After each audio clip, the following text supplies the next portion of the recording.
Welcome back to another new video. अगर अब तक आपने इस चैनल को सब्सक्राइब नहीं किया है तो सब्सक्राइब कर लीजिए। नोटिफिकेशन बेल को हिट करना ना भूलें क्योंकि इस चैनल पर मैं आपको सिखाती हूँ इंग्लिश समझना, लिखना, पढ़ना और बोलना through English newspaper. Difficult words and phrases, उनकी स्पेलिंग्स और उनके प्रोनाउंसिएशन। तो बहुत ही छोटा सा आर्टिकल है आज का। बिना स्किप किए वीडियो को पूरी देखना, नहीं तो आपको कुछ भी समझ में फिर नहीं आएगा। UP couple die of cardiac arrest on wedding night। UP couple, एक कपल, एक जोड़ा, एक पति पत्नी जो कि यूपी के रहने वाले थे, डाई जिनकी मृत्यु हो गई, जो कि मर गए, जो कि मौत को प्राप्त हो गए, ऑफ कार्डियक अरेस्ट। कैसे हुए उनकी मौत? कार्डियक अरेस्ट के कारण। कार्डियक अरेस्ट का मतलब होता है दिल की धड़कन का रुकना या हृदय गति का अचानक रुक जाना, जिसमें आपका हृदय बिल्कुल काम करना बंद कर देता है, उसे हम बोलते हैं cardiac arrest. On wedding night, कब हुआ ये?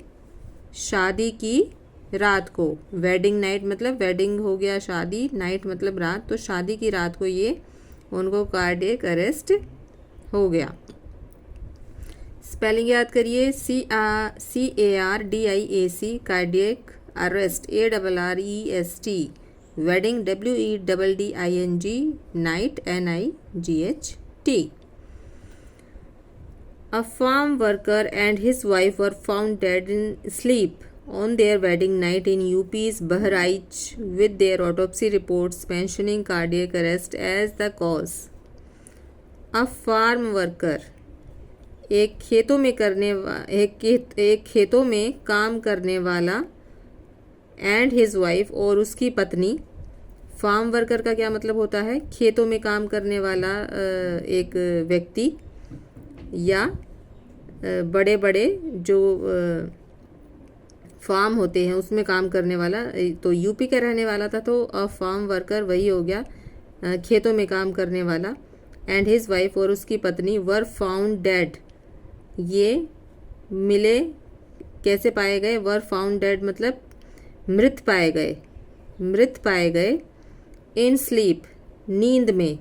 ऑन देयर वेडिंग नाइट, अपनी वेडिंग नाइट में, उस दिन उनकी शादी थी, शादी की रात को। ऑन देयर वेडिंग नाइट, उनकी शादी की रात को।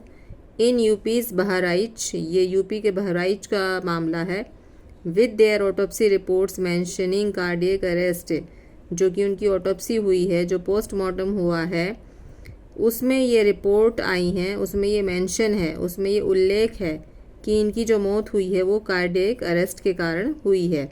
एज द कॉज, जो कॉज है, जो कारण है, वो है इसका कार्डियक अरेस्ट का।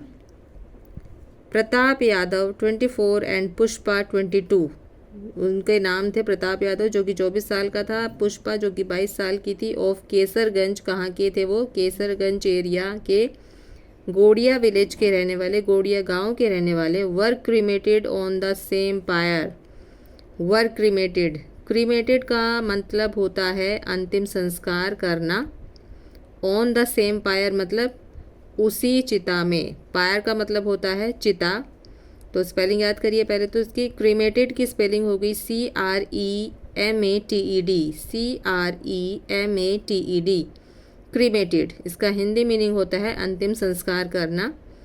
पायर की स्पेलिंग हो गई PYRE, इसका हिंदी मीनिंग होता है चिता।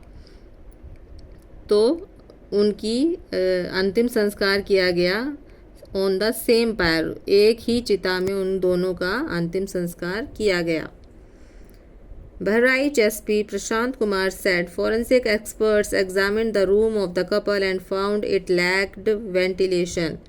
जो बहराइच के जो SP हैं, जिनका नाम है प्रशांत कुमार, said, उन्होंने कहा, उन्होंने बताया। फॉरेंसिक एक्सपर्ट्स, जो ये फॉरेंसिक एक्सपर्ट्स होते हैं, जो एग्ज़ामिन करते हैं, जो जांच करते हैं। एग्ज़ामिन का मतलब हो गया जांच की उन्होंने। द रूम, उस कमरे की। ऑफ द कपल, उस जोड़े के कमरे की उन्होंने जांच की।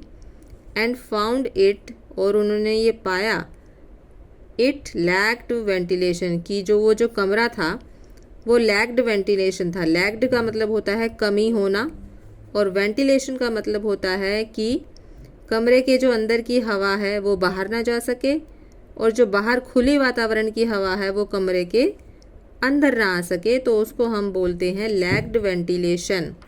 जहाँ पर कि वेंटिलेशन आरामदायक ना हो, प्रॉपर वेंटिलेशन ना हो, तो वहाँ पर बोला जाता है लैक्ड वेंटिलेशन। स्पेलिंग याद करिए, LACKED lacked, ventilation VENTILATION, VENTILATION, ventilation. In the absence of any ceiling fan and lack of air circulation, cardiac arrest is possible. In the absence of any ceiling fan, किसी भी छत के पंखे की अनुपस्थिति में, सीलिंग फैन अंडरलाइन है देखिए, सीलिंग फैन का मतलब होता है छत का पंखा, तो छत के पंखे को हम इंग्लिश में बोलते हैं सीलिंग फैन। स्पेलिंग याद करिए, CEILING, fan, FAN, fan. Absence का मतलब हो गया इन द एब्सेंस, तो ये अनुपस्थिति में, in the absence of any ceiling fan. तो किसी भी छत के पंखे की वहाँ पर उपस्थिति नहीं थी, मतलब कोई भी छत का पंखा उस कमरे में नहीं था।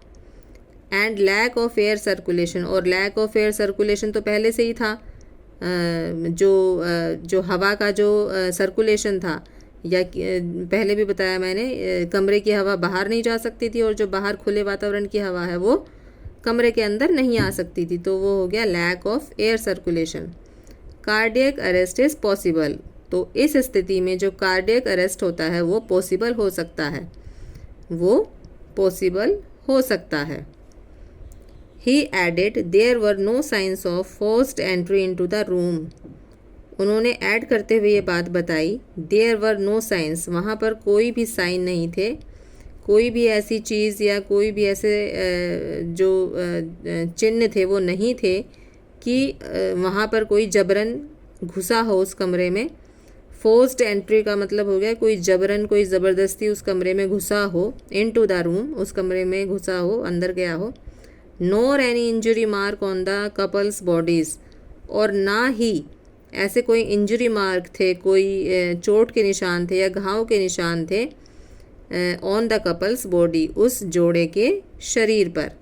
ऑन द कपल्स बॉडी, उस जोड़े के शरीर पर कोई भी ऐसे इंजरी मार्क, कोई चोट के निशान, कोई घाव के निशान नहीं थे। And ruled out criminal assault, और उन्होंने बिल्कुल मना कर दिया। रूल्ड आउट का मतलब होता है मना कर देना, इनकार कर देना, तो ये बिल्कुल मना कर दिया उन्होंने कि कोई ये ऐसा केस है जिसमें क्रिमिनल असॉल्ट हुआ हो, आपराधिक हमला हुआ हो। None of the families has lodged a complaint, the SP said. None of the families, उनके फैमिली के किसी भी मेंबर ने, उनके परिवार के किसी भी मेंबर ने कोई भी कंप्लेंट लॉज नहीं की है, कोई भी शिकायत दर्ज नहीं की है।